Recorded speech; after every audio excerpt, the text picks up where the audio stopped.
은혜와 사랑이 풍성하신 거룩하신 아버지 하나님, 저희를 죄악 가운데서 피 흘려 구원하여 주신 크신 사랑과 은혜를 감사드립니다. 한 주간 동안도 하나님의 은혜 안에서 살게 하시고 또 오늘 주일을 맞이하여 저희를 말씀 앞으로 불러주시니 감사합니다. 주신 귀한 말씀을 통해서 또 위로와 힘을 얻을 수 있도록 하나님께서 도와주시옵소서.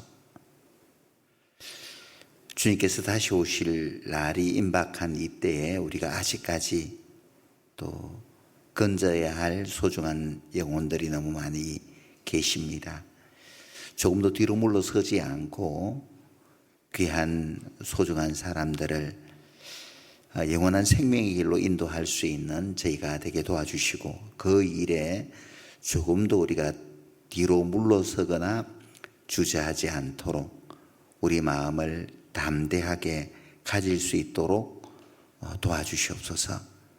오늘 함께하지 못한 믿음의 식구들도 어느 곳에 있든지 주님 기억하여 주셔서 주님의 크신 사랑과 은혜 안에 살아갈 수 있도록 돌보아 주시옵소서. 혹시 또 우리 가운데 병약한 지체들이 있다면 질병으로부터 벗어날 수 있도록 하나님께서 크신 은혜 베풀어 주시기를 간절히 원합니다. 마친 시간까지 이 시간을 온전히 하나님께 부탁드리며 우리 구주 예수님 이름으로 기도하였습니다. 아멘. 구약 성경 잠언 말씀을 보도록 하겠습니다. 잠언 30장입니다.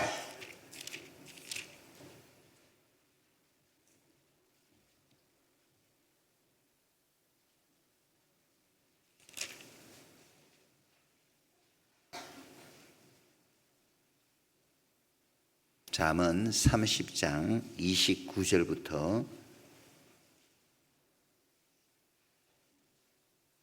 31절까지를 천천히 같이 한번 읽어보겠습니다.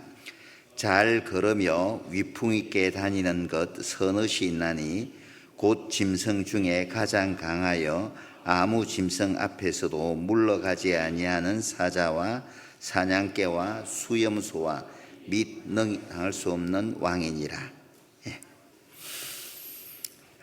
어제 공주에서 하계수양의 준비총회를 가졌습니다.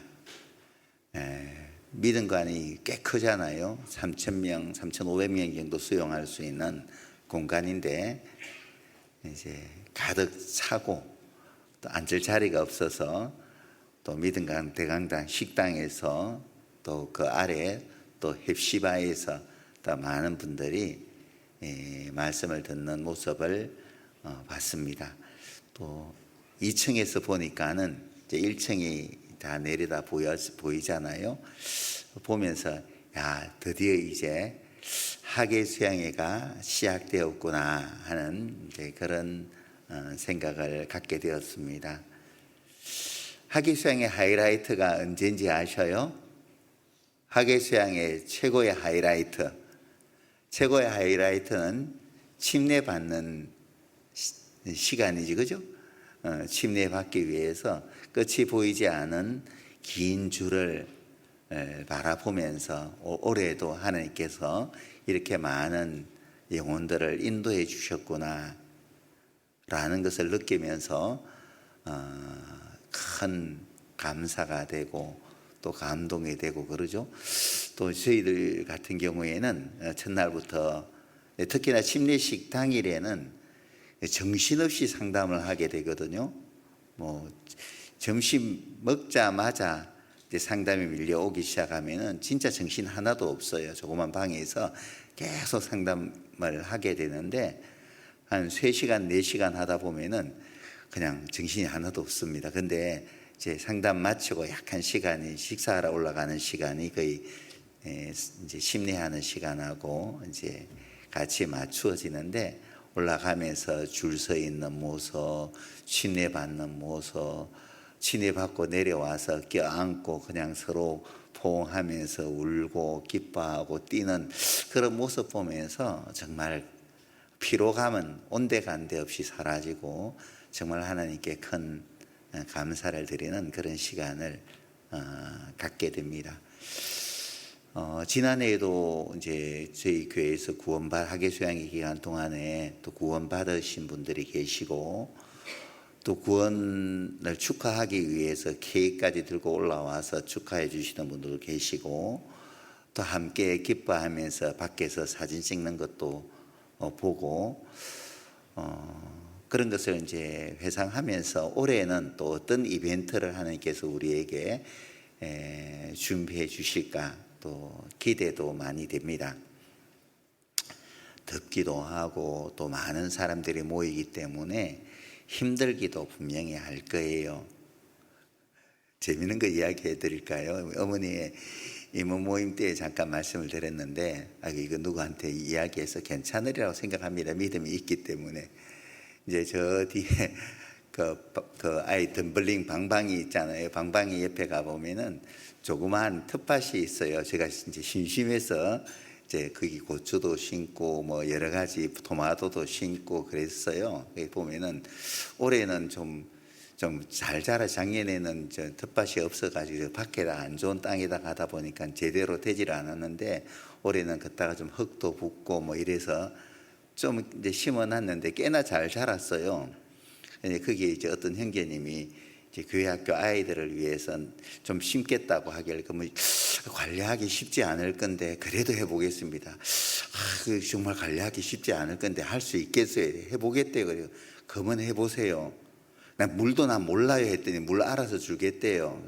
알아서 해보세요. 그랬더니 이제 그다가 뭐 토마토도 심고 뭐 콩도 심고 심어놨어요. 어떻게 하나 보자 했더니 뭐 처음에는 좀 자라는 것 같더니, 제가 이제 밭에 물은 뿌려주죠. 밭에 물 뿌리는데 물은 똑같이 뿌려주는데 이게 언제 자랄라나 봐도 안 자라죠. 저 거는 이제 대가 뭐 3배, 4배 정도 두꺼운데 얘는 자라지를 않아요. 보면은 얘가 살라나 딸 수 있을라나 싶어요. 나중에 보셔요. 그게 뭐의 차이냐면은, 똑같이 물은 줬는데 무엇의 차이냐면은 거름을 얼마나 많이 줬는지의 차이라고 저는 생각을 해요. 밑에 거름이, 농사 짓는 분들은 알죠. 농사 그냥 심어 놓는다고 해서 자라서 많은 열매를 따는 것은 아니에요. 얼마나 많은 거름을 주었는지에 따라서 이제 대가 아주 튼실해지고 또 많은 것을 수확할 수 있거든요. 오늘 설교의 어떤 산교훈이 되겠네요. 꼭 보셔요. 밑거름이 많이 들어가는 만큼 튼실해져요. 마찬가지로 우리 한 생명을 태어나는 것도 어떤 생명의 결실이잖아요. 생명의 결실이기 때문에 생명의 결실을 맺기 위해서는 반드시 필요한 게 뭐냐면은 희생과 헌신이죠. 희생과 헌신은 무엇과 연결되어지느냐 하면은 생명의 결실과, 또 그 많은 희생과 헌신을 통해서 구원받았을 때에도 희생과 헌신을 통해서 생명을 얻었기 때문에 살아가는 것도 더 튼실하게, 더 알차게 알곡으로 성장할 수가 분명히 있습니다. 한번 경험해 보셔요. 올 하계 수양회도, 하계 수양회를 통해서 정말 많은 분들이 구원을 받잖아요. 이것은 우리가 절대 부인할 수가 없습니다. 저희 교회의 역사는, 복음의 역사는 어떻게 보면 하계 수양회를 떼놓고는 어떻게 말하기가 어려워요. 왜냐하면은 1983년부터 이제 교회가 시작되었는데 그 해부터 하계 수양회는 시작되었거든요. 저도 이제 84년부터 하계 수양회에 참석해서 계속 지금까지 하계 수양회는 빠지지 않고 하계 수양회는 참석했었는데, 하계 수양회를 통해서 계속 끊임없이 구원받는 사람들의 수가 늘어나게 된 거죠. 근데 하계 수양회를 통해서 많은 영혼들이 구원받는 이유가 뭘까요? 하계수양회를 통해서 많은 영혼들이 구원받는 그 까닭은 그때 많은 퇴비가 뿌려지거든요. 많은 거름이 뿌려져요. 거기에 보면은 제가 구미 내려오기 전까지만 하더라도 이제 서울에 있을 때 교회 봉사가 환경미화 봉사예요. 환경미화 봉사는 말 그대로 환경미화죠. 우리가 그 매점에서 먹고 버리는 모든 잡쓰레기들 있잖아요. 뭐 잔반부터 시작해서 모든 것들을 처리하는 부서가 이제 그 환경미화부거든요. 그 위에 이제 한번 기회 되어지면은 한번 그곳도 가보세요. 아, 이런 곳에서 이렇게 봉사하시는 분들이 계시니까 이렇게 귀한 생명들이 그것이 밑거름이 되어서 구원받구나 하는 것을 알게 될 겁니다. 그 가까이 가는 순간 악취가 이제 코를 찌르죠. 그 비전센터 가는 왼쪽으로 올라가면은 환경미화 분리수거하고 하는 장소가 있습니다. 거기서 형제들이 장갑 끼고 다 얼마라도 아껴 보려고 다 그냥 쓰레기로 버리면은 다 돈이잖아요. 그래서 버린 쓰레기들을 일일이 분리수거를 하죠. 일일이 분리수거를 해서 이제 보내다 보면은 이제 비용을 좀 더 아낄 수가 있으니까. 거기 보면은 봉사하는 분들 보면은 진짜 큰 회사를 경영하시는 분도 계세요. 올해도 아마 환경미화 봉사하지 않을까 싶은데 그분이 이제 그 트럭 뒤에 타고 말이죠. 트럭 뒤에 타고 그 큰 회사 회장인데 트럭 뒤에 타고 잔반 다 걷다가 막 룰랄라 하면서 쓰레기 버리고 막 가면서 이 손 흔들고 하시거든요. 세상에서 돈 줄 테니까 뭐 일당 얼마 받을까요? 그렇게 한다고 해서 내한테도 그 이상의 돈을 가지고 있는데 그럼에도 불구하고 기쁨으로 그런 봉사를 하는 겁니다. 그런 헌신, 희생이 있으니까 생명의 결실이 있는 거예요. 서울에 가기 전에는 광주에 있었는데 광주에서는 맨날 닦는 거예요. 식기 닦는 거. 지금 이제 믿음관 짓기 전에 소망관 맞은편에 식기 이제 닦는 것이 있어요. 그러면 이제 줄로 한 20명, 30명이 줄을 섭니다. 큰 그릇 있는 사람, 작은 그릇 있는 사람 한 40명이 투입되어서 그릇을 닦는데 다들 신이 났어요. 한 번은 이제 중국에서 이제 식구들이 이제 하계수양에 맞춰서 이제 오셨는데 같이 봉사해 볼래요 했더니 중국 식구들도 이제 그 라인에 앉았습니다. 라인에 앉아서 이제 그릇을 닦는 거예요. 근데 식구들이 기분 좋게 그릇을 닦으니까 본인도 신이 났어요. 어쨌든 간에. 그런 보이지 않는 곳에서 희생이 있는 거예요. 그러니까는 많은 생명의 결실이 있죠. 이번에는 저희들이 4차 하계수양회를 참석하게 되는데 화요일부터 금요일이에요. 날짜가 기가 막히게 좋죠, 그죠? 화요일부터 금요일 함께 시작해서 함께 마무리되어지는 정말 좋은 시간을 하나님께서 우리에게 허락해 주셨습니다. 더 많이 희생을 할 수 있는 기회를 주셨는데 근데 참 안타깝다고 해야 될까요? 아니면 좋다고 해야 될까요? 올 하계수양의 봉사는 작년까지는 2년간 상담 봉사를 해서 정말 힘들었잖아요. 제대로 말씀을 들을 수 있는 시간이 없어서 많이 힘들었는데 올해는 그런 시간은 안 주실 것 같아요. 그렇게 봉사하는 것이 어렵지 않은 이 봉사를 하나님께서 우리에게 또 맡기셨어요.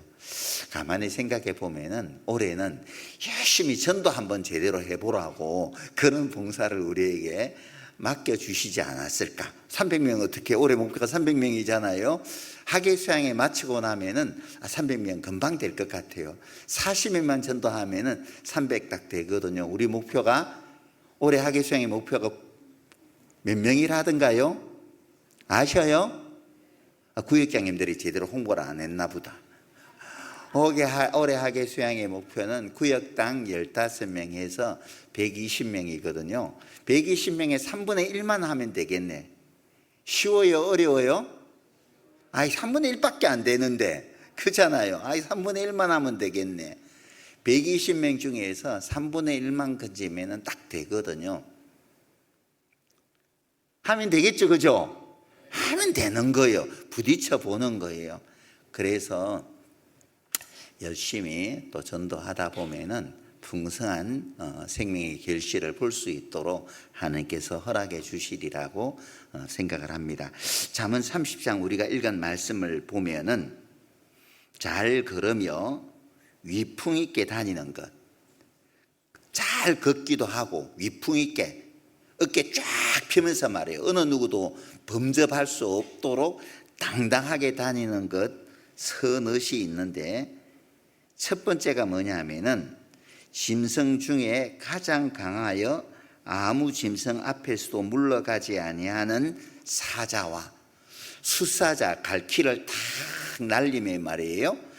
뜨벅뜨벅 걸어가는 그 숫사자 앞에 어느 짐승이 맞선다고 앞에 나설 수가 있겠습니까? 다 숫사자가 나서 봐봐요.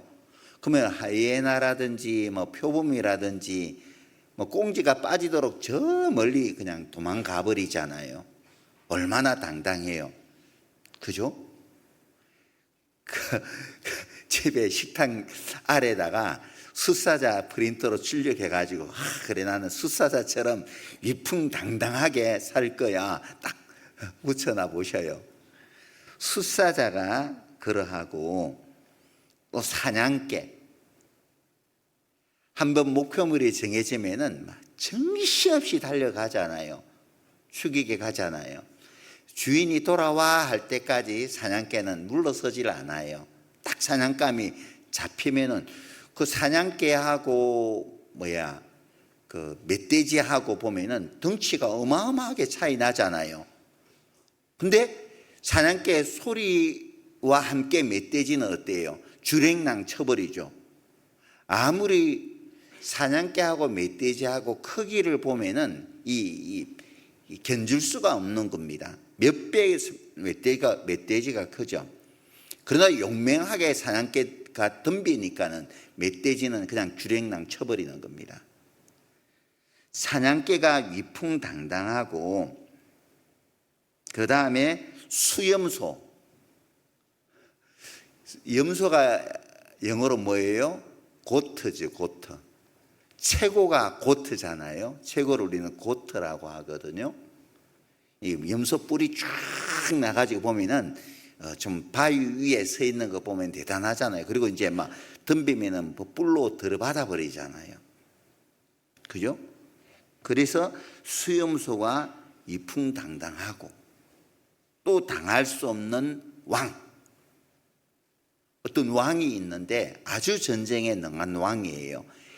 우리 징기스칸과 같은 그런 왕이 있잖아요. 진시황 같은 그런 왕들.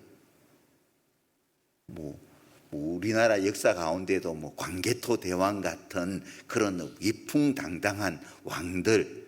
그 앞에 그 왕이 떴다 하면은 다리야 날 살려라 하고 다 도망가든지 아니면 성문을 그냥 열어버리잖아요. 그 왕을 누가 당할 수가 있겠어요? 그러니까 징기스칸이 그 지역을 점령하기 위해서 들어가면은 그 징기스칸에 대해서 알고 있는 왕들은 딱 두 가지 방법밖에 없어요. 주랭랑 성을 포기하고 주랭랑을 치든지 아니면 성문을 열고 빨리 항복하고 화친을 청하든지 둘 중에 하나밖에 없다고 하죠. 맞서 싸운다는 것은 그것은 어리석다라는 것을 알기 때문에 그래요. 어느 정도 싸움의 대상이 되어야지 싸우지, 싸움의 대상이 되지 않는다면은 오기 전에 화친을 청하는 것이 지혜라고 말씀을 하셨잖아요. 그죠? 자, 여기 보면은 잘 걸으며 위풍 있게 다니는 것 서넛, 사자와 수염소와 사냥개와 당할 수 없는 왕이라고 말하고 있는데, 이게 누구의 모습이냐 하면은 구원받은 하나님의 사람의 모습이 마치 이와 같아야 된다는 것을 우리에게 교훈해 주고 있거든요. 구원받은 그리스도인들은 하나님의 군사로 부름을 입었기 때문에 잘 걸으며 걷기도 잘해야 될 것이고, 우리는 하나님과 함께 하기 때문에 세상을 바라보면서 주눅들 필요는 없는 거예요. 세상 사람들 속된 말로 오메 기죽어, 그렇게 기죽어 살 이유가 하나도 없는 사람이잖아요. 왜냐하면은 왜 우리가 세상 앞에 조금도 기죽지 않고 잘 걸으며 위풍당당하게 어깨 쫙 펴고 살아갈 수가 있어요? 왜 그래요? 그 힘이 어디서 나와요? 여호와는 내 편이시라. 하나님께서 우리 편에 서 주시기 때문에 그래요. 강아지도 자기 집 앞에서는 점수 따고 들어간다 그러잖아요. 그죠? 자, 하나님은 한순간도 우리를 떠나지 않기 때문에 늘 하나님께서 나와 함께 하신다는 믿음을 내가 가질 수만 있다면은, 그 믿음을 내가 가질 수만 있다면은 조금도 세상을 바라보면서 위축될 게 없어요. 제가 대학 다닐 때 이제 상담을 하다 보면은 저보다 똑똑한 사람들 많이, 또 때로는 대학생들 만나게 될 거잖아요. 나름대로 철학을 전공하고 역사를 전공하고 이공계에서 과학을 전공했다 하더라. 처음 상담할 때는 조금 주저함이 있더라고요. 역사를 전공하는 사람이 앞에 내가 역사를 이야기한다면은 번데기 앞에 주름 담는 것 아니야? 그런 거 있잖아요. 경제를 전공하고 있는 사람에게 경제를 이야기하면 이거 말 실수라도 하면 어떻게 하나, 처음에는 걱정도 되고 그러더라고요. 근데 말이죠, 상담을 하는 가운데 하나님께서 계속 상담하는 과정 속에서 지혜를 주시는 것을 경험하게 되니까는, 하나님이 도와주신다는 것을 상담하는 과정 속에서 경험하다 보니까 사람이 두렵지를 않게 되더라고요. 역사를 전공하는 사람들에게 역사 이야기하는 거예요. 경제를 전공하는 사람들에게 경제 이야기하는 거예요. 두렵지 않아요. 세상 사람들이 아무리 똑똑하다 하더라도 그 자기의 지혜가 하나님의 지혜와 견줄 수 있을까요? 하나님의 지혜와 비교한다면은 이것은 사실 말도 되질 않는 거예요. 아무리 세상에 많은 것을 가졌다 할지라도 하나님께서 가지신 것과 비할 수 있을까요? 아이고, 말도 안 되잖아요. 천하에 있는 것이 다 내 것이 아니냐. 세상에서 아무리 많이 배웠다고 한들, 자 봐봐요, 사도 베드로는 어부 출신이잖아요. D.L. 무디 굳은 수성공 출신이에요. 근데 어때요? 조금도 주눅들지 않잖아요. 그 세상에 있는 지식인들 앞에서, 서기관들과 바리새인들 앞에서 베드로가 얼마나 담대하게 하나님의 말씀을 선포합니까? D.L. 무디 굳은 수성공, 사람들은 알아요.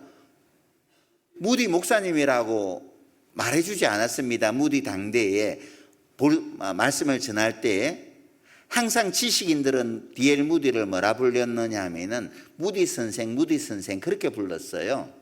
왜? 제대로 배운 지식이 없다는 것을, 신학을 전공하지 않았다는 것을 알았기 때문에. 그럼에도 불구하고 공중 앞에 무디가 섰을 때는 조금도 주눅들지 않고 하나님의 말씀을 전했거든요. 그 당대에 그 어떤 지식인들보다 많은 지식을 무디는 가지고 있었고, 또 성경에 대한 지식은 이루 말할 수 없었죠. 무디의 서재에는 신앙 서적으로 가득 찼다고 말하고 있거든요. 하나님께서 그렇게 세우셨던 거죠. 우리가 복음을 전하는 가운데에서 사람을 두려워할 이유가 없는 것이 여기에 있는 거예요. 하나님께서 우리와 함께 하시고 계시는 한 두려울 것이 우리는 사실 없어야 되는 거예요. 아무리 지식을 많이 가졌다 한들 하나님의 지식에는 이르지 못할 거잖아요. 아무리 많은 좋은 승용차를 굴리고 좋은 집에 살고 있다 할지라도 우리 하나님 아버지가 가진 것에는 비할 수가 없으니까는 내 행색이 어땠어요? 내 모양이 어땠어요? 왜 사람들 앞에 우리가 주눅 들어야 되냐 말이에요. 비록 나에게 경제적인 풍족함은 없을지라도 오히려 사람들에게 베풀 수 있고 영혼을 건지기 위해서 우리는 베푸는 거잖아요. 내게 있는 것 가운데 받지 아니한 것이 무엇이냐? 하나님께서 나에게 주신 모든 것은 영혼을 건지라고 하나님께서 나에게 맡겨주신 것이고 나는 맡은 청지기에 불과하잖아요. 그렇지 않습니까? 나에게 있는 것 중에 내 것이라고 말할 수 있는 게 뭐가 있어요? 우리는 하나님 앞에 청지기인 거예요. 청지기가 주인의 것을 가지고 잘 사용을 하는 겁니다. 누가복음 16장에 보면은 불의한 청지기가 있어요. 근데 주인의 것을 허비한다는 소식을 듣고 주인이 한번 결산하려고 이제 결산을 해야 되겠다 하고 온다는 그 이야기를 청지기가 듣고 빚진 사람들을 부르잖아요. 너 주인에게 빚이 얼마 졌냐? 밀백석이다. 빨리 고쳐서 50이라 써라. 너 기름에 얼마 빚지냐? 기름에 서말이다. 빨리 한 말이라고 써라. 조정해 주잖아요. 자기 것이 아니거든요. 주인의 것 가지고 자기가 선심 쓰는 겁니다. 그래서 나중에 훗날 주인에게 쫓겨나면은 자기가 선심을 그 사람들에게 많이 썼기 때문에 자기를 좀 걷어줄 줄 알고 그 사람들에게 혜택 받을 것 같아서 그렇게 선심 쓴 겁니다. 자기 것이 아닌 것 가지고 지혜롭게 행한 거잖아요. 세상의 관점에서 봤을 때는 지혜롭게 행한 거예요. 그 주인이 칭찬했잖아요. 세상 사람들은 그런 지혜가 있어요. 자기 세대에 있어서는 이 세대의 자녀들이 빛의 자녀들보다 더 지혜로울 거다라고 예수님께서 친히 말씀을 해주셨어요. 세상 사람들은 그렇게 똑똑해요. 머리 굴린단 말이에요. 앞으로를 내다보고 준비해 가는 것이 세상 사람들이에요. 세상 사람들은 주식이 8,000P가 넘었잖아. 코스피 이제 지수가 8,000P를 넘어서 막 나름대로 막 돈 되는 거다 하면 막 이리저리 투자하고 막 사람들은 그렇게 생활을 해요. 예를 들어서 내가 고급 정보를 받았어요. 그 주식이 일주일 뒤에 10배로 오른대요. 몇 배 올라요? 몇 배? 10배가 오른대요. 지금 10만 원짜리 주식인데 요 주식이 확실한 정보에 의하면은 10배가 죽었다 깨나도 오른대요. 그러면은 서양 사람들은 이제 그 주식 살까요? 안 살까요? 사요? 안 사요? 내가 있는 돈만 가지고 그 주식 사요? 아니면 빚을 내서라도 그 주식 사요? 빚을 내서라도 그 주식 사요. 나는 어때요? 괜히 주식 조장한다. 말할까 싶으니까. 이건 예예요. 주식 투자하란 말 아니에요. 구원받은 그리스도인 주식 투자하다 보면 거기에 이제 신경 쓰여서 신앙생활을 못하니까 그러면 안 되고요. 어쨌든 세상 사람들은 그렇게 정확하게 투자할 줄 알아요. 세상 사람들은 그렇게 하는데 구원받은 그리스도인들은 왜 투자 못하느냐라는 겁니다. 세상의 것에 투자하지 말고 눈에 보이는 것이 전부가 아니잖아요. 보이는 것은 잠깐 작은 것들이에요. 보이지 않는 것이 더 크고 영원한 것이잖아요. 그러면은 우리가 이 소자에게 냉수 한 그릇, 누가 물 올렸는지 모르겠는데 천국 가면 상 받을 겁니다. 소자에게 냉수 한 그릇 대접한 것도 상을 잃지 않을 것이라고 했으니까 상 주실 거예요. 작은 것도 하나님께서 이렇게 계산하는데 우리가 영혼을 건지는 일에 나의 모든 것을 내려놓고 투자하는 거예요. 상 주실까 안 주실까? 틀림없이 상 주셔요. 많은 사람들을 옳은 대로 돌아오게 하는 자는 궁창의 별과 같이 영원토록 비치리라 라고 주님께서 말씀을 하셨잖아요. 근데 우리가 알고도 하나님께서 상 주신다고 다는 것을 말씀을 통해서 우리는 분명히 알고 있습니다. 알고는. 우리가 주님 앞에 가게 서게 되었을 때 각 사람에게 그의 일한 대로 상을 주신다는 것을 우리는 분명히 알아요. 그리고 우리는 믿는다고 말은 하고 있습니다. 알고 믿는데도 불구하고 우리는 던지지를 못하는 것, 내 삶을 던지지는 못한다는 거예요. 세상 사람들은 알고 믿으면 투자하는데 우리는 알고 믿는다고 말은 하면서 투자는 못해요. 세상의 은행은 안전하다고는 하지만은 부도가 나잖아요. IMF 때 부도 나는 은행 우리가 목격했지 않습니까? 하나님은 부도 내셔요, 안 내셔요? 부도 절대 내지 않으셔요. 믿어요, 안 믿어요? 진짜 믿어요? 믿는다고 말하면서 투자 못해요. 하나님께 내 자신을 던지지는 못한단 말이에요. 얼마나 어리석어요. 그러니까 이 자기 세대에 있어서는 이 세상의 자녀들이, 이 세대의 자녀들이 빛의 자녀들보다 더 지혜롭다라고 말하고 있는 겁니다. 하나님이 우리와 함께 하신다면은 우리는 환경을 바라보면서 조금도 주저하거나 머뭇거리나 망설이거나 할 이유가 없는 거예요. 담대하게 맞서는 겁니다. 잘 걸으며 위풍 있게 사람들 앞에 당당하게 하나님의 말씀을 전할 수 있는 그리스도인들이 되어야 되는 겁니다. 사자와 사냥개와 수염소와 당할 수 없는 왕이 내가 되어야 되는 거죠. 성경에 보면 그런 사람들이 참 많이 있죠. 사도행전 한번 봅시다. 17장.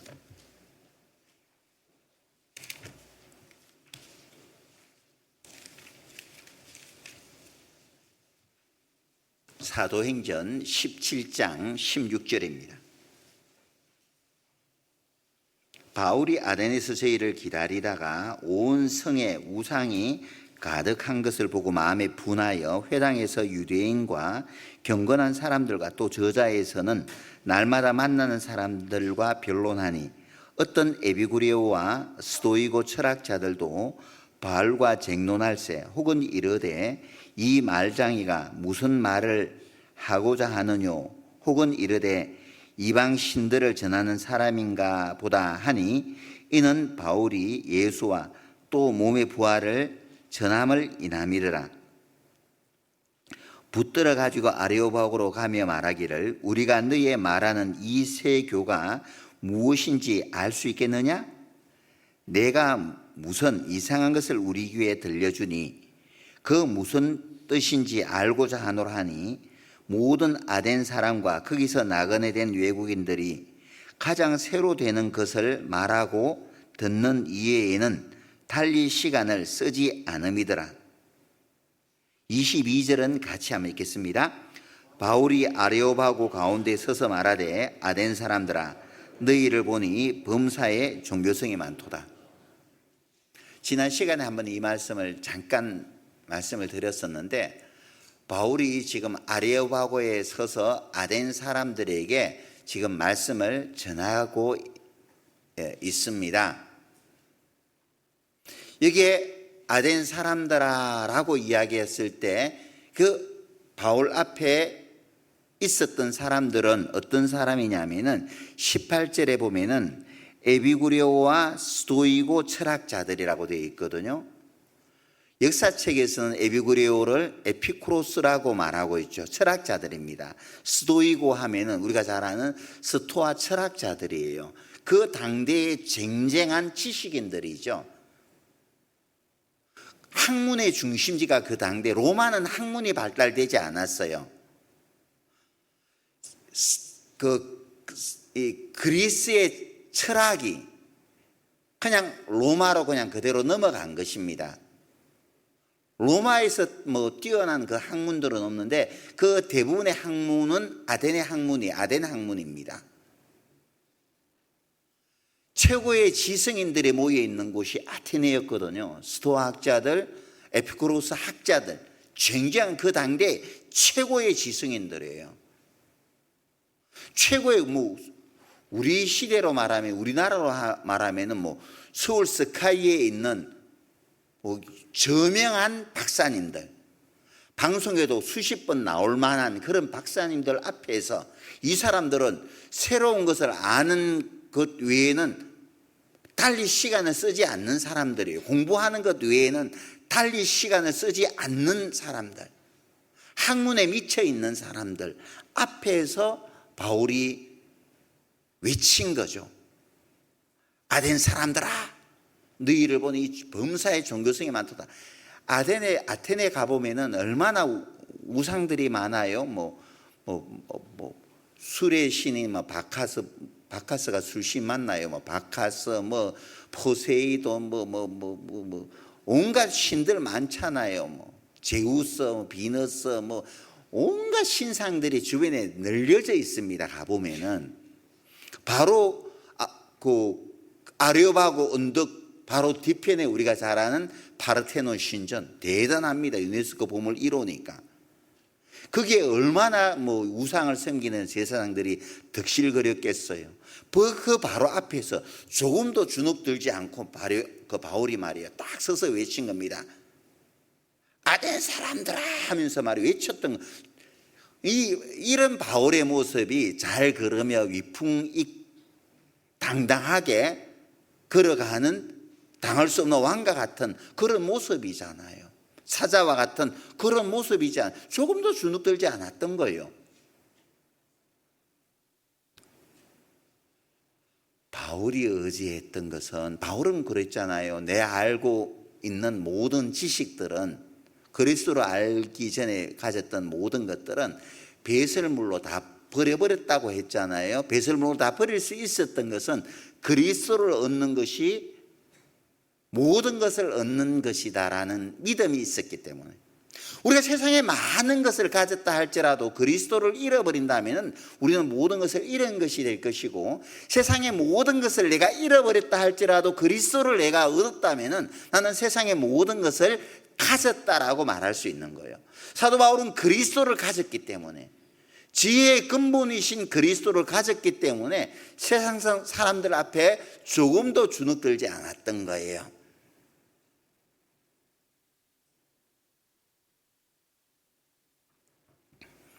베드로의 유명한 신앙 고백이 있죠. 사람들이 나를 누구라고 하더냐라고 이야기했을 때 베드로가 주는 그리스도시요 살아계신 하나님의 아들이시니이다 라고 고백하잖아요. 이 고백을 가이사라 빌립보에서 했거든요. 가이사라 빌립보는 이스라엘 북쪽에 있습니다. 거기에는 이제 판신전부터 시작해가지고 우상 숭배가로 득실득실하는 곳이 바로 가이사라 빌립보 지방이에요.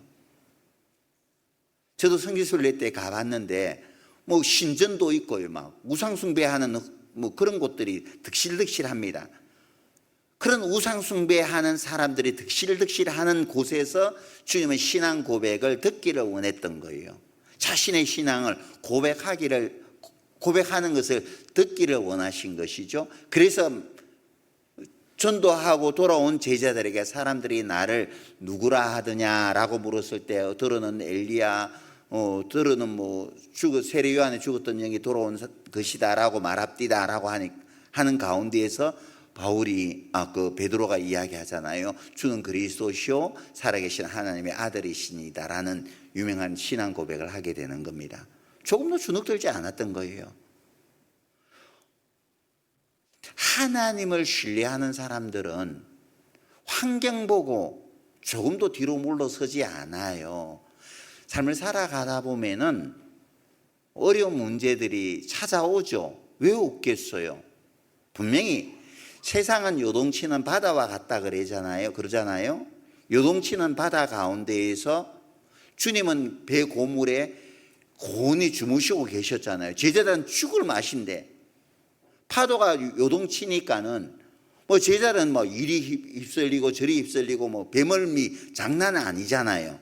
그러니까는 이제 제자들이 예수님 깨웠잖아요. 주님, 우리의 죽게 된 것을 돌아보지 않습니까? 그럴 때 왜 그리 믿음이 없느냐라고 하면서 주님은 파도로 향하여 잔잔하라 명하니까 그냥 잔잔해져 버리잖아요. 하나님을 온전히 신뢰하는 사람들은 환경 보고 요동치지 않아요. 고물에서 자버리는 겁니다. 왜? 주님께서 넘어가게 해주실 것을 믿기 때문에. 주님이 함께 하시는데 뭐가 문제돼? 그런 믿음 말이죠.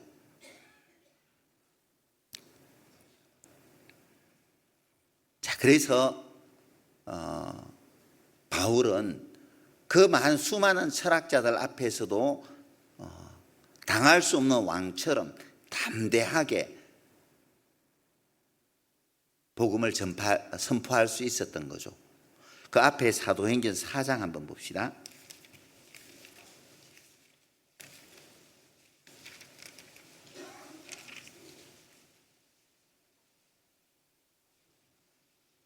(16절입니다) 4장 16절. 이 사람들을 어떻게 할꼬? 저희로 인하여 유명한 표적 나타난 것이 예루살렘에 사는 모든 사람에게 알려졌으니 우리도 부인할 수 없는지라. 이것이 민간에 더 퍼지지 못하게 저희를 위협하여 이후에는 이 이름으로 아무 사람에게도 말하지 말게 하자 하고 그들을 불러 경계하여 도무지 예수의 이름으로 말하지도 말고 가르치지도 말라 하니 19절 20절은 같이 한번 읽어보겠습니다. 베드로와 요한이 대답하여 가로되 하나님 앞에서 너희 말 듣는 것이 하나님의 말씀 듣는 것보다 옳은가 판단하라. 우리는 보고 들은 것을 말하지 아니할 수 없다 하니. 주님이 죽으시고 부활하신 후에 이제 오순절날 제자들에게 성령이 임했고 성령을 받은 제자들이 거침없이 사람들에게 복음을 선포했잖아요. 너희가 죽였던 그 예수가 그리스도였고 그리고 하나님께서 보내신 독생자였다는 것을 이스라엘 사람들이 들었을 때 얼마나 황당하겠어요. 겁도 나고 두렵기도 했겠죠. 그래서 서기관들과 제사장들과 바리새인들이 이 제자들이 하나님의 말씀을 전하는 것을 방해했잖아요. 금했지 않습니까? 도저히 말하지 마라. 더 이상 말하면 죽여버릴 거야. 생명의 위협까지도 가했습니다. 그러나 베드로와 요한은 조금도 물러서지 않잖아요. 자칫 그들이 전하는 예수님처럼 죽임을 당할 수도 있겠구나 하는 것을 왜 몰랐겠어요? 분명히 알았죠. 그럼에도 불구하고 베드로와 요한과 제자들은 물러서지 않았던 거예요. 죽음을 불사하고 주님의 죽으심과 주님의 부활을 전했던 거죠. 그러므로 구원받은 사람들의 수가 날마다 더하고 구원받은 사람들의 수가 3천이나 4천이나 더하는 이런 일들이 일어났던 거죠. 죽음을 불사하고 복음을 전하는데 그걸 누가 감당할 수 있겠어요? 세상 감당할 수 없는 겁니다. 그런 거 봤어요? 생쥐가 궁지에 몰렸어요. 고양이한테 쫓기다가 궁지에 몰렸는데 이제 궁지에 몰리니까 이제 방법은 하나밖에 없는 거잖아요. 그냥 저항하지 못하고 잡혀 죽느냐 아니면 저항이라도 한번 하고 죽느냐. 그래서 생쥐가 탁 뒤로 돌아서더니 고양이하고 하고 이제 한바탕 하기 시작하는 겁니다. 고양이가 앞발 치니까 지도 이제 아빠를 때리기 시작하는 거예요. 바짝바짝 뛰면서 고양이한테 덤비는 겁니다. 고양이가 어떻게 반응해요? 헐, 이거 봐라. 황당하겠죠. 계속 덤비니까는 고양이가 그냥 가버리더라고.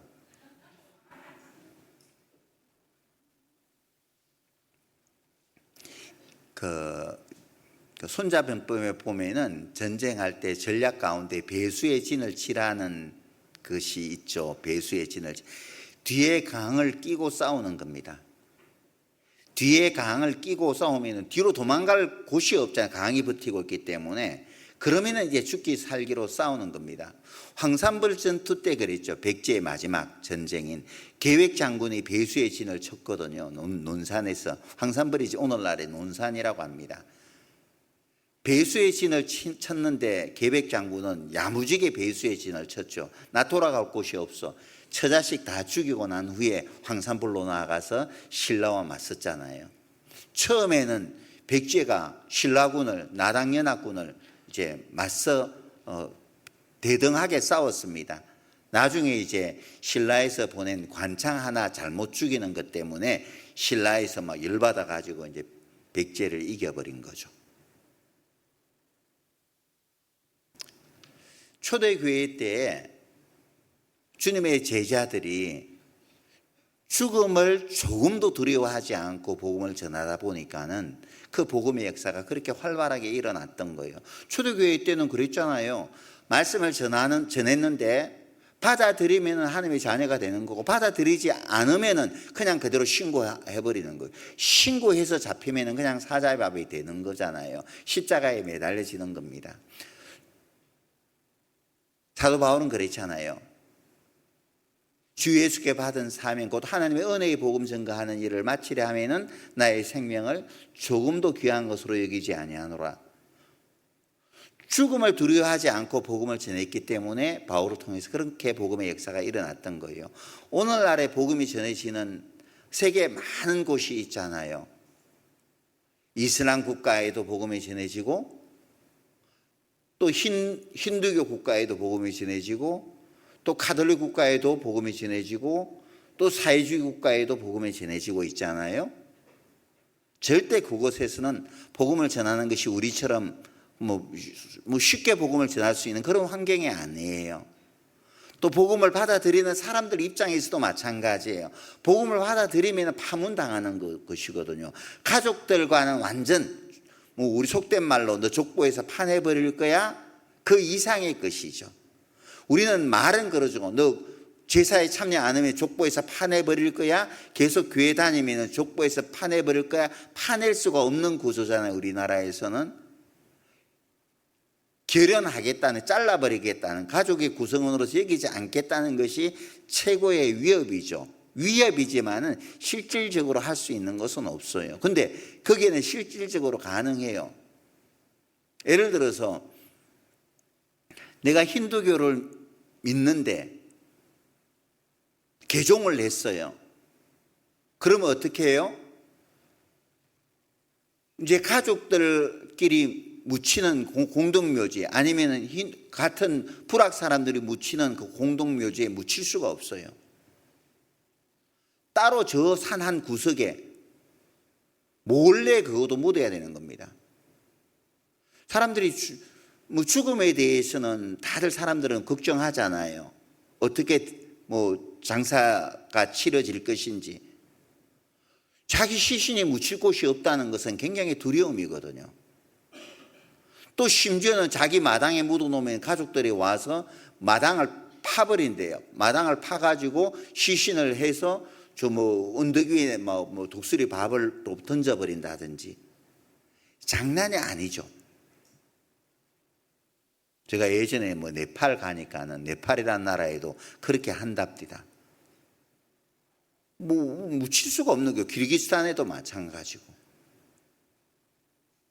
그런데도 복음을 전하고 또 복음을 듣고 또 구원받은 사람들은 파문당해도 두려워하지 않고 담대하게 또 살아가는 겁니다. 또 담대하게 살면서 또 그런 가운데에서 복음을 전하니까 또 구원받는 역사들이 일어나고, 그곳에서 또 복음을 전하는 선교사님들하고 그 가족들은 어때요? 죽음을 불사하지 않고 두려워하지 않고 복음을 전하니까 그렇게 복음의 역사가 일어나는 것 아니겠어요? 그렇잖아요. 1517년에 마르틴 루터가 종교개혁을 했습니다. 그 당시에 유럽에는 캐톨릭이 그냥 자리 잡았고, 캐톨릭의 그 권세는 교황마저도 황제마저도 교황 앞에 무릎을 꿇게 할 만큼 가톨릭의 권위는 대단했었잖아요. 그죠? 가톨릭의 그 잘못된 부분들, 그 당시에 면죄부를 팔기도 하고, 또 하나님의 은혜로 구원을 받는 게 아니라 인간의 의로 구원받는다는 그런 잘못된 가르침을 마틴 루터가 깨닫고 비텐베르크 성당 앞에 95개의 항목의 반박문을 붙여버렸습니다. 그 당시에 유럽에서는 이것은 장난이 아니었던 거예요.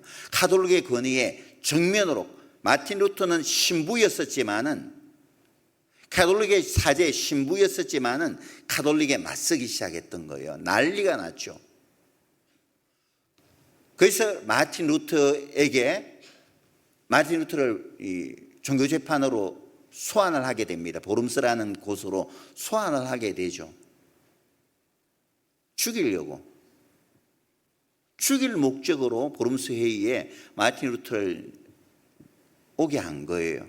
많은 친구들과 마틴 루터의 지지자들은 가지 마라. 가면 얼마 후에 후스라는 사람이 화형을 당했거든. 복음을 전하는 가운데 너도 후스처럼 화형당할 거야. 그래서 절대 가지 마. 가면 너 죽어. 그래도 마틴 루터는 보름스의 기와장처럼 많은 대적자들이 있을지라도 나는 보름스로 가겠습니다라고 이야기를 하고 보름스로 가게 됩니다. 아니나 다를까 비텐베르크 성당에 붙어있는 모든 것을 철회해라. 너가 주장했던 건 내가 잘못했다라고 철회해라. 그러지 않으면은 죽여버릴 거야 라고 했을 때 조금도 마르틴 루터는 뒤로 물러서거나 그들과 타협하지 않습니다. 성경의 증거가 명백하고 또 이성에 비추어 내가 뭔가 잘못한 것이 명백하게 드러나지 않는 이상 나는 교황과 공회의 권위를 인정할 수 없습니다. 왜냐하면 그들은 오랜 시간 동안 잘못된 가르침과 잘못된 주장을 했기 때문입니다.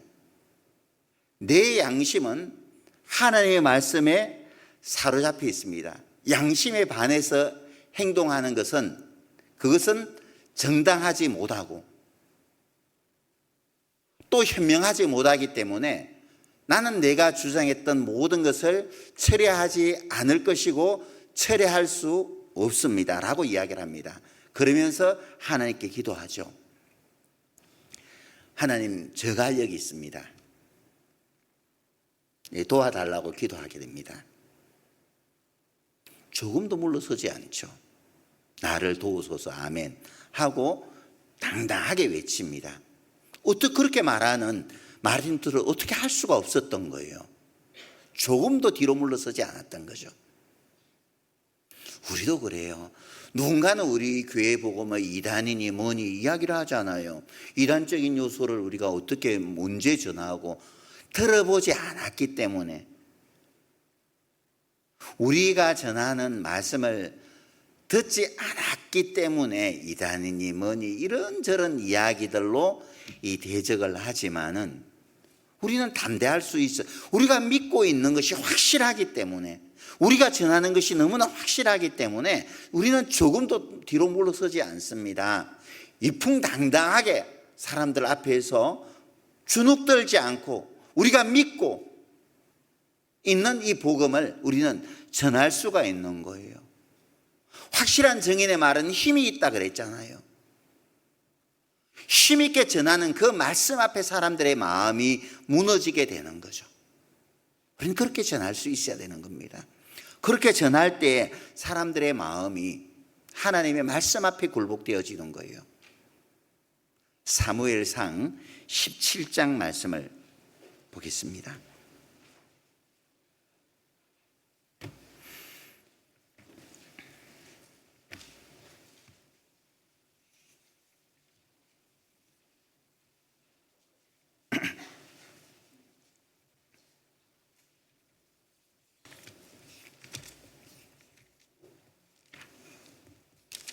사무엘상 17장 42절입니다.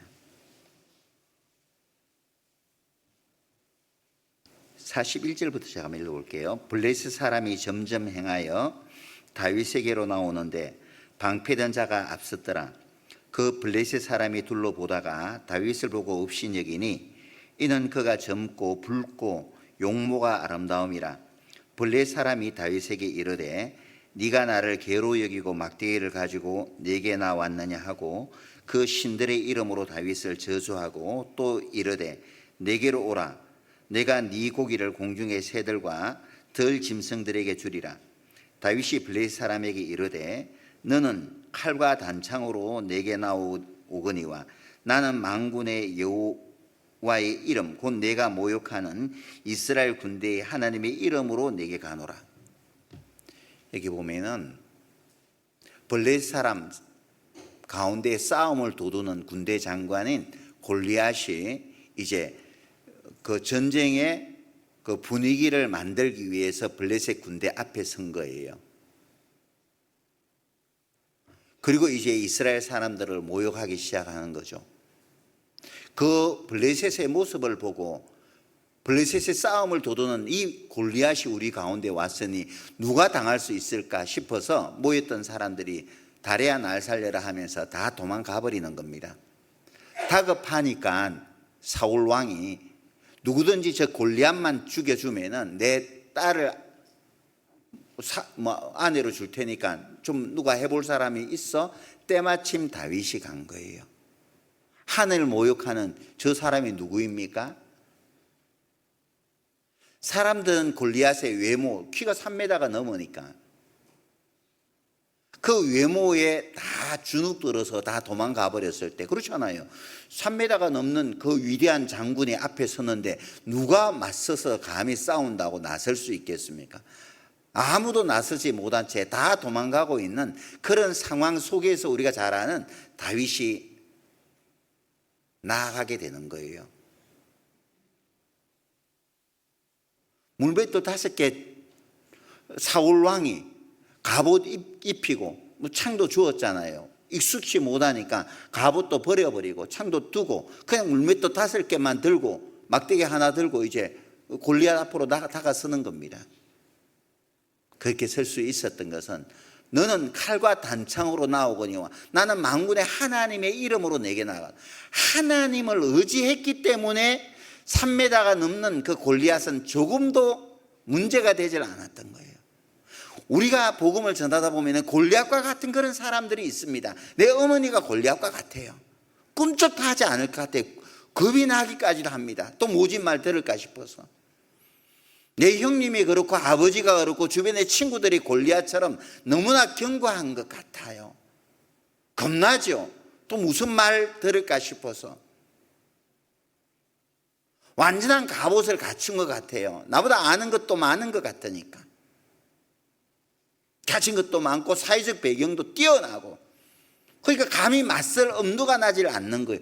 그러니까 말을 전하지도 못하고 한번 전한다고 크게 이제 숨 호흡을 가다듬고 가서 말씀을 한번 들어보자고 수양에 참석해 보자고 하는데 말이 입 밖으로 나오기가 어려워요. 기어 나오듯이 그냥 작은 말로 한번 가보실래요? 하고 그냥 속으로 넘어가 버리죠. 하나님이 나와 함께 하셔요. 하나님이 나와 함께 하시기 때문에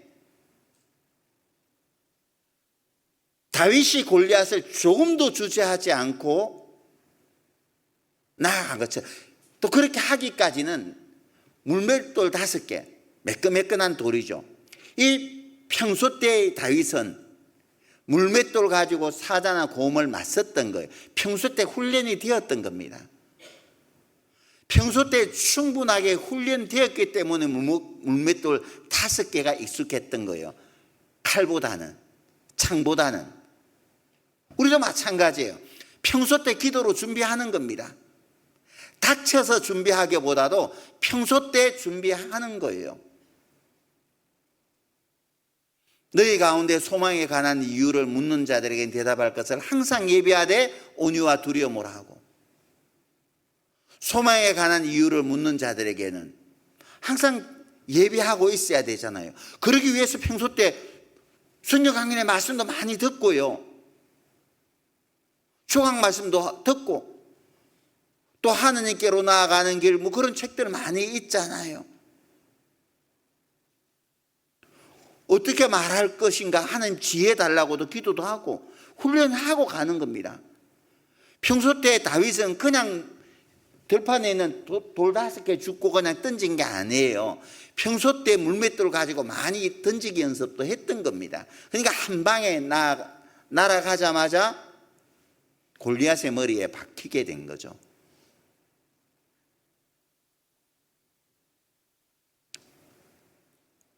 갑옷과 창은 사울왕이 입혀주는 것이지만 물맷돌은 다윗이 주온 거잖아요. 사람을 의지하기보다도, 사람의 힘과 권력을 의지하기보다도 갑옷이나 단창은요, 사람을 의지하는 거잖아요.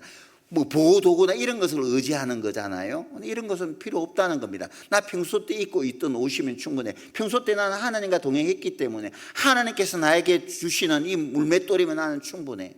하나님만 의지했던 겁니다. 그게 담대함을 가져다 주는 거예요. 골리앗을 두렵지 않게 만들어 주는 것들이죠. 이스라엘 땅으로 들어가기 전에 모세는 각 지파에서 한 명씩을 뽑아서 12명을 택하여 가나안 땅을 탐지하러 보냈습니다. 12명이 가나안 땅을 둘러 살펴보고 돌아와서 회중에게 보고하는 내용이 틀리는 거예요. 10명은, 다수는 그래요. 10명 다수는 아이고 그 땅은 분명히 기름진 땅임에는 틀림없습니다. 젖과 꿀이 흐르는 땅임에는 틀림없어요. 그런데 말이에요, 거기는 네피림의 후손인 아낙 자손, 거대한 거인들이거든요. 아낙 자손들은 거인들도 있고요, 그 성들은 크고 견고한 성들입니다. 우리는 그들의 보기에 메뚜기 떼와 같습니다. 어떻게 메뚜기가 사람을 대적해서 싸울 수가 있겠습니까? 여기서 그 땅은 우리는 삼키는 땅이니까 가면은 우리는 다 죽습니다. 가지 맙시다. 그 이야기를 들었던 회중들은요, 울고불고 난리가 났죠. 모세를 향하여 원망하는 말을 쏟고만 난리가 났습니다. 그런데 2명, 여호수아와 갈렙만큼은 전혀 다른 이야기를 하는 겁니다. 가자. 비록 거기에 네피림과 아낙 자손이 있으면 어때? 하나님이 우리 편인데, 그 사람들은 아무리 아낙 자손이라 할지라도 그들은 우리의 밥이다. 우리 밥이라고. 하나님이 우리를 위해서 예배해 둔 밥이니까 가서 먹기만 먹으면 돼. 가자 한 거예요. 누구 말이 옳아요? 객관적인 보고는 10명의 말이 옳죠. 아낙 자손이 분명히 있었고 크고 견고한 성읍이 분명히 있습니다. 어떻게 보면 이스라엘 사람들은 제대로 된 군사훈련을 받지 못하다 보니까는 우리는 그들의 보기에 메뚜기 떼와 같다라고 말하는 것이 객관적인 보고일 수 있다는 거예요. 여호수아와 갈렙의 말이 오히려 허황되게 들릴 수 있잖아요. 어떻게 아낙 자손을 보고 밥이라고 말할 수 있냐? 라는 거죠. 10명은 환경만 바라보았던 거예요. 아낙 자손만 보았지 그들과 함께한 하나님을 10명은 보지 못했고, 여호수아와 갈렙은 환경도 보았지만 환경에 앞서서 자신들과 함께 하신 하나님을 봤잖아요. 하나님을 믿었잖아요.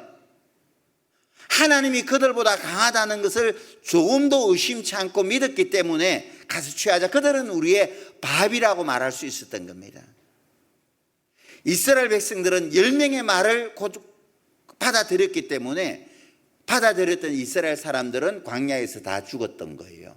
오직 여호수아와 갈렙만 젖과 꿀이 흐르는 가나안 땅을 밟을 수가 있었죠. 마찬가지예요. 우리가 영혼을 건지러 가는 것도 전쟁을 하는 거잖아요. 가서 취하는 거니까. 가서 취하는 거예요. 가서 취하는데 밟는 땅을 다 네게 줄 테니까 가서 취하라고 하나님께서 우리에게 말씀을 하신 겁니다. 가서 취하는 거예요. 그들은 우리의 밥이다. 모세처럼 이풍당당하게 하나님을 의지하고 하나님께서 나에게 보여주시는 물맷돌 5개 들고 그냥 나아가는 거예요. 사람들 의지 않고. 그러면은 하나님께서 나는 던지기만 던졌는데, 나는 말씀을 전하기만 전했는데, 다윗이 물맷돌을 던지자마자 물맷돌의 운전자는 누구예요? 하나님이에요. 다윗이 던지자마자 물맷돌의 운전자는 하나님이시니까 하나님이 운전해서 그냥 골리앗의 정수리에 그냥 박아버린 거예요. 하나님이 운전하셨으니까 정확하게 급소를 찔러버린 거죠. 마찬가지죠. 하나님, 저 영혼들 나에게 붙여주실 거죠? 나 던집니다. 던질 거예요. 맞춰주세요. 던져버리는 거예요. 그러면 하나님께서 정확하게 맞춰주신다니까요. 맞춰주시는 겁니다. 조금도 환경 보고 주저하지 마셔요. 하나님께서 우리를 이 땅에 남겨두신 이유가 내가 죽지 않고 살아서 여호와의 행사를 선포하리로다. 말씀 전하라고 우리를 남겨두신 겁니다. 말씀을 선포하라는 것은 하나님께서 우리에게 맡기신 미션, 사명이에요. 하나님께서 나에게 맡기신 미션을 나는 수행합니다. 뒤는 난 몰라요. 하나님 책임지셔요. 전해버리는 거예요. 전하고 나면 그 뒤는 누가 책임질 거예요? 하나님이 책임질 거니까. 던지지도 않고 망설이 안 된다고 말하지 마세요. 전해보는 겁니다. 혼자 힘으로 어려울 경우에는 또 우리 카톡방이 있잖아요. 몸은 떨어져 있지만 카톡방에서 우리는 만날 수가 있잖아요. 나 누구 던지러 갑니다. 던져버리는 거예요. 던지러 갑니다. 기도해 주세요. 던질 수 있도록 기도해 주세요. 그까지면 되는 거예요. 그리고 이제 던져버리면 그때부터는 누가 이제 하는 거예요? 던져버렸을 때 그때부터는 하나님의 일이잖아요. 그때부터는 하나님의 일이에요. 다윗이 던졌을 때 그때부터는 이 돌이 말이에요. 물맷돌이 하나님이 붙잡고 운전해서 골리앗의 머리에 박아버렸던 것처럼 말이죠. 하나님께서 그 사람의 영혼을 움직여 가실 거라는 거죠. 히브리서 11장 말씀 보겠습니다.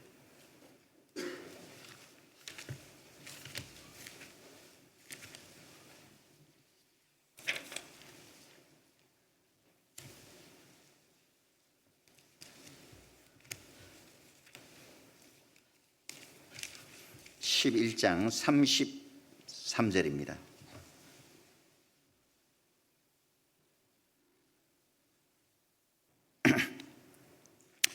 저희가 믿음으로 나라들을 이기기도 하며 의를 행하기도 하며 약속을 받기도 하며 사자들의 입을 막기도 하며 불의의 세력을 멸하기도 하며 칼날을 피하기도 하며 연약한 가운데서 강하게 되기도 하며 전쟁에 용맹되어 이방 사람들의 진을 물리치기도 하며 여자들은 자기의 죽은 자를 부활로 받기도 하며 또 어떤 이들은 더 좋은 부활을 얻고자 하여 악행을 받되 구차히 면하지 아니하였으며 또 어떤 이들은 희롱과 채찍질 뿐 아니라 결박과 옥에 갇히는 시험도 받았으며 돌로 치는 것과 톱으로 켜는 것과 시험과 칼에 죽는 것을 당하고 양과 염소의 가죽을 입고 유리하여 궁핍과 환난과 학대를 받았으니 38절 같이 읽겠습니다.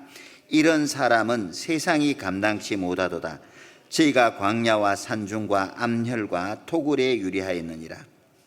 이 사람들이 다 믿음으로 말미암아 증거를 받았으나 약속을 받지 못하였으니 이는 하나님이 우리를 위하여 더 좋은 것을 예비하셨은즉 우리가 아니면 저희로 온전함을 이루지 못하게 하려 하심이라. 우리가 잘 알다시피 히브리서 11장은 믿음장이죠. 믿음장입니다. 믿음의 선진들에 대해서 말씀을 하고 있는데 특히나 33절부터 37절까지는 정말 내가 이러한 고난을 감당할 수 있을까 하는 그런 고난을 당했던 믿음의 선진들이 기록되어 있습니다. 선진들이 받았던 고난이 나열되어 있습니다. 하지만 믿음의 선진들은요, 그런 고난들을 조금도 두려워하지 않았던 거죠. 그 생명의 위협 앞에서 조금도 뒤로 물러서지를 않았다는 거죠. 육신의 본성으로라면 왜 두려움이 없겠어요? 톱으로 켠다고 하는데 전성에 보면 이사야 선지자 같은 경우에는 톱으로 켜 죽임을 당했다고 하거든요. 톱으로 켜버릴 거야? 화형시켜버릴 거야? 십자가형에 매달려버릴 거야? 사자굴에 그냥 던져버릴 거야? 그러면 육신은 왜 두려움이 없겠어요?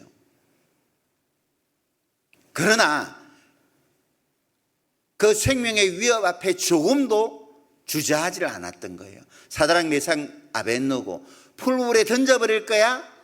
조금도 주저하지 않았잖아요. 타협도 하질 않았습니다. 물러서질 않았던 거예요. 사자처럼 당할 수 없는 왕처럼 물러서질 않았던 거예요. 위풍 있게 그들 앞에 섰던 겁니다. 어찌 저럴 수가 있지?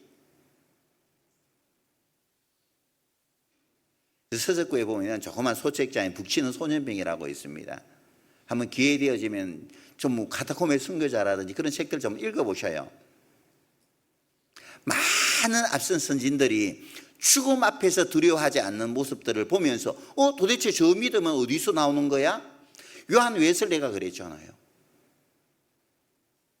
성공의 집안에서 태어나서 나름대로는 잘 믿는다고 생각하고 미국까지 가서 3년 동안 나름대로는 선교한다고 했는데 선교의 결과는 없이 영국으로 돌아오다가 폭풍우의 죽음 앞에 두려워 떨고 있었는데 밑에서 배 밑층에서 모라비안 교도들이 조용하게 내 주를 가까이 하려 찬송을 하고 있는 거예요. 저건 뭐지? 나는 선교사인데도 죽음 앞에서 저렇게 두려워하는데 저 사람들은 평신도 같은데 평신도인 저들은 왜 죽음 앞에서 두려워하지 않고 저렇게 찬송을 부를 수 있을까? 두렵지 않으세요? 가서 물었는데 뭐가 두려워요? 이 풍랑 뒤에 주님이 우리를 팔 벌려 기다리고 있을 건데 자기의 믿음과 비교가 되었던 거죠. 그래서 영국으로 돌아가자마자 모라비안 교도들을 찾게 되었고 말씀 통해서 비로소 영혼의 자유함을 경험하게 되잖아요. 구원받게 되지 않습니까? 그렇잖아요.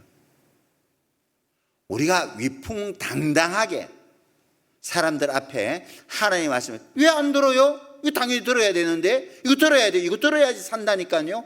당당하게 전하는 몰래요 하나가 아니라 당당하게 말이죠. 말씀처럼 이런 사람은 세상이 감당치 못하도다. 죽음 앞에서 당당한데 어떻게 세상 사람들은 이런 모습 보기 힘들잖아요. 그 모습이 사람의 영혼을 살려내는 겁니다. 사람의 마음을 움직여가는 거예요. 우리는 그런 하나님의 사람이 될 수 있어야 되는 겁니다. 하나님은 그런 모습을 보기를 원하는 거예요. 우리가 그렇게 살아갈 때 복음의 역사는 우리를 통해서 더욱더 힘있게 일어날 겁니다. 스가랴서 말씀 한번 봅시다. 4장.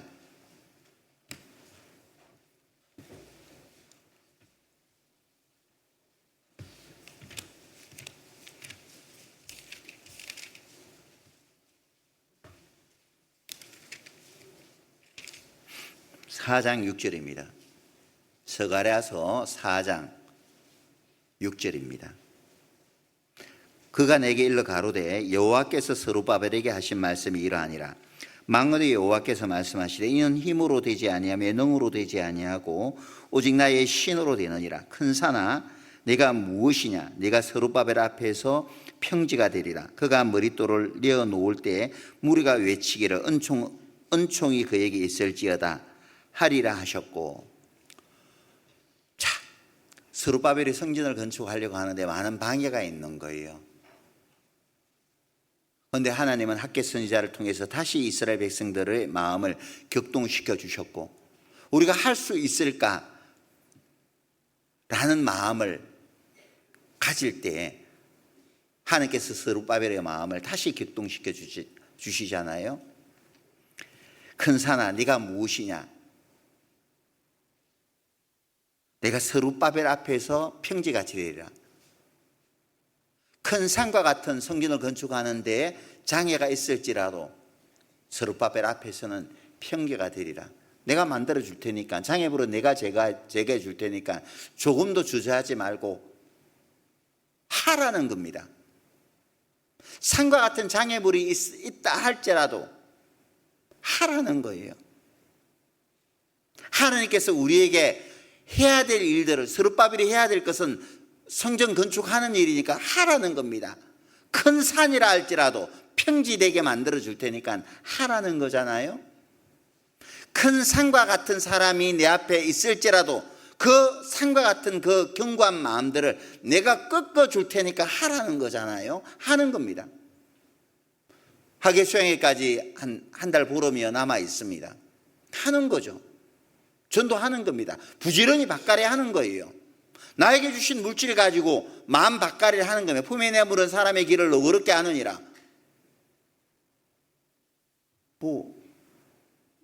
요즘 스타벅스 커피 쿠폰 쓰나요? 써야 되나 말아야 되나 모르겠네요. 어쨌든 스타벅스 쿠폰이 되었던 뭐가 되었던 간에요, 나눠주는 거예요. 나눠주는 거죠. 몇 번 그런 것 있잖아요. 오늘은 자장면, 내일은 잔치국수, 모레는 뭐가 있죠? 뭐가 있죠? 아라탕, 또 있죠. 수제비, 여름에 냉면 한 4번 5번 공짜로 얻어 먹으면 절대 거절 못 해요. 입장을 바꿔놓고 생각해. 내가 누가 나한테 4번 5번을 맛있는 거 사줬어. 근데 내한테 부탁을 해. 거절할 수 있어요? 어려울걸요? 누가 저한테는 안 사줬디다. 하는 거예요. 도전하는 거죠.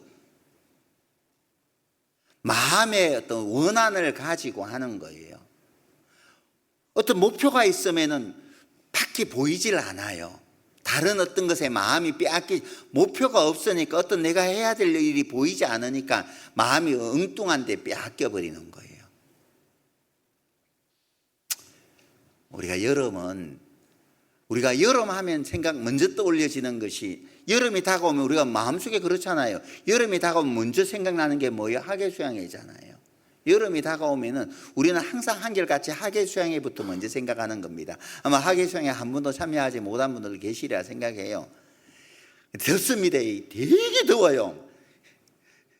하지만은 그 생명의 역사가 있으니까는 재밌어요.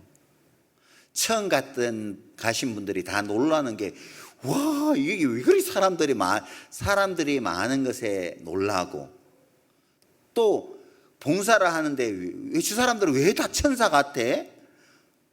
천사 같은 모습들을 여기저기서 많이 보아서 놀라고, 근데 그렇게 많은 사람들이 모여 있음에도 불구하고 큰 소리 나는 것 한 번도 듣지 못하는 것 보고 또 놀라고, 그렇게 한다고 하거든. 그러면서 마음이 열려버리는 거예요.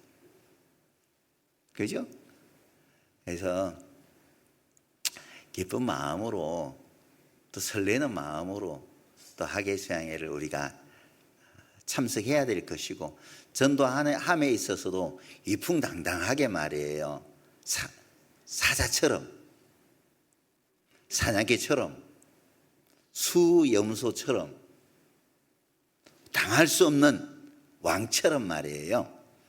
그렇게 말씀을 우리가 열심히 한번 전해보면 좋겠다 생각이 들어요. 그래서 올 학예 수양회 때 나를 통해서 나아가서 교회를 통해서 역사하시는 그 하나님의 그 능력과 그 역사를 우리 모두가 함께 풍성히 경험하는 그런 학예 수양회가 되었으면 하는 바람입니다.